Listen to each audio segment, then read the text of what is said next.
ನಾನು ಇಲ್ಲಿ 1 ಲೀಟ್ರು ಗಿಣ್ಣು ಹಾಲು ತೊಗೊಂಡಿದ್ದೀನಿ. ನಾನು ಹಳ್ಳಿಯಲ್ಲಿ ಯಾವ ರೀತಿ ಗಿಣ್ಣು ಹಾಲು ಮಾಡ್ತಾರೋ ಆ ಥರ ಮಾಡ್ತಾಯಿದ್ದೀನಿ. ನಮ್ಮಮ್ಮ ಹೀಗೆ ಮಾಡ್ತಾಯಿದ್ದಿದ್ದು. ನಾನಿಲ್ಲಿ ಗಿಣ್ಣು ಹಾಲಿಗೆ ಒಂದು ಅರ್ಧ ಕಪ್ ಆಗೋಷ್ಟು ಬೆಲ್ಲ ಹಾಕ್ತಾಯಿದ್ದೀನಿ.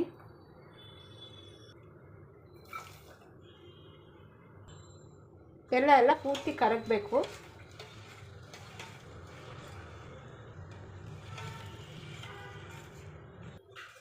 ಬೆಲ್ಲ ಈಗ ಪೂರ್ತಿ ಕರಗಿದೆ. ಬೆಲ್ಲದಲ್ಲಿ ಧೂಳು ಕಸ ಇರುತ್ತೆ, ಹಾಗಾಗಿ ಶೋಧಿಸ್ಕೊಳ್ತೀನಿ. ಹಾಲೀಗ ಶೋಧಿಸ್ಕೊಳ್ತೀನಿ.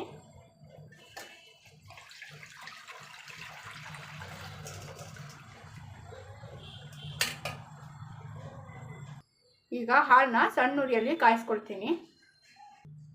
ಮಧ್ಯ ಮಧ್ಯ ಈ ರೀತಿ ಕೈ ಆಡಿಸ್ತಾ ಇರಬೇಕು. ಈಗ ಹಾಲು ಗಟ್ಟಿ ಆಗ್ತಾ ಇದೆ. ಇದು ಒಡ್ಕೊಳ್ಳುತ್ತೆ, ಒಡ್ಕೊಂಡ್ರೇ ಇದು ಚೆನ್ನಾಗಿರೋದು. ಸ್ವಲ್ಪ ಕುದೀಲಿ.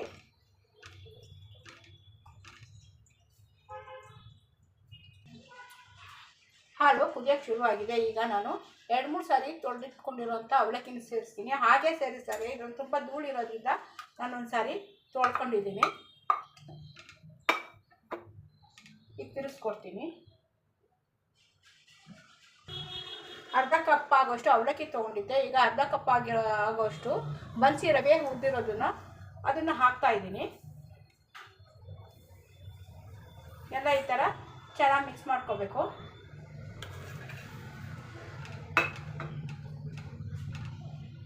ಎಲ್ಲ ಗಟ್ಟಿ ಆಗೋಕ್ಕೆ ಶುರು ಆಗುತ್ತೆ.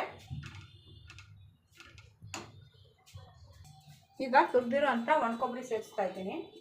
ನಿಮಗೆ ಒಣಕೊಬ್ಬರಿ ಎಷ್ಟು ಬೇಕೋ ಅಷ್ಟು ಸೇರಿಸ್ಕೋಬೋದು. ಸಿಹಿ ಸಾಕಾಗಲಿಲ್ಲ ಅಂತಂದರೆ ಇನ್ನೂ ಸ್ವಲ್ಪ ಬೆಲ್ಲ ಕೂಡ ನೀವು ಹಾಕ್ಕೋಬೋದು. ಎಲ್ಲ ಚೆನ್ನಾಗಿ ಮಿಕ್ಸ್ ಮಾಡ್ತೀನಿ. 2 ಏಲಕ್ಕಿನ ಪುಡಿ ಮಾಡಿ ಹಾಕ್ಕೊಳ್ತೀನಿ.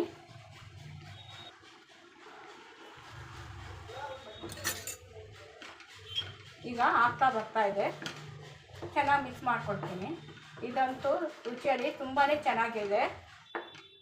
ಇದನ್ನು ನಾನು 2-3 ಥರ ಮಾಡ್ತೀನಿ. ಈಗ ಒಂದು ಥರ ತೋರಿಸ್ತಾ ಇದ್ದೀನಿ.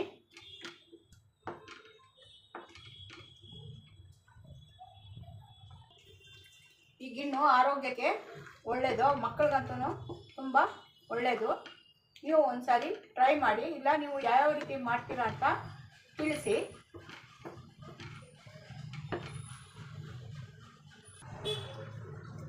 ಈಗ ಅವಲಕ್ಕಿ, ರವೆ, ಕೊಬ್ಬರಿ ತುರಿ ಎಲ್ಲ ಬೇತು ಹದವಾಗಿ ಆಗಿದೆ. ಈಗ ಸ್ಟವ್ ಆಫ್ ಮಾಡ್ಕೊಳ್ತೀನಿ. ನೋಡಿ, ಈ ರೀತಿ ಆಗಬೇಕು. ಈಗ ಗಿಣ್ಣು ಹಾಲು ರೆಡಿಯಾಗಿದೆ ತಿನ್ನೋದಕ್ಕೆ. ನೀವು ಬೇಕಾದರೆ ದ್ರಾಕ್ಷಿ ಗೋಡಂಬಿನೂ ಹಾಕ್ಕೋಬೋದು. ಆ್ಯಕ್ಚುಲಾಗಿ ದ್ರಾಕ್ಷಿ ಗೋಡಂಬಿ ಹಾಕಲ್ಲ, ಹಾಗೆ ಚೆನ್ನಾಗಿರುತ್ತೆ. ನೀವು ಒಂದು ಸಾರಿ ಟ್ರೈ ಮಾಡಿ. ಈಗ ಆರೋಗ್ಯಕರವಾದ ಗಿಣ್ಣು ತಿನ್ನೋದಕ್ಕೆ ರೆಡಿಯಾಗಿದೆ. ನಿಮಗೆ ಈ ವಿಡಿಯೋ ಇಷ್ಟ ಆದಲ್ಲಿ ಲೈಕ್ ಮಾಡಿ, ಶೇರ್ ಮಾಡಿ. ಹಾಗೆ ನಿಮ್ಮ ಅನಿಸಿಕೆ ಅಭಿಪ್ರಾಯಗಳನ್ನ ಕಾಮೆಂಟ್ ಬಾಕ್ಸಲ್ಲಿ ತಿಳಿಸಿ. Thank you for watching. ಈ ಸ್ಟೈಲಲ್ಲಿ ಆರೋಗ್ಯಕರವಾದ ಗಿಣ್ಣು ಮಾಡ್ತಾಯಿದ್ದೀನಿ. ಬನ್ನಿ ಹೇಗೆ ಮಾಡೋದು ಅಂತ ನೋಡೋಣ.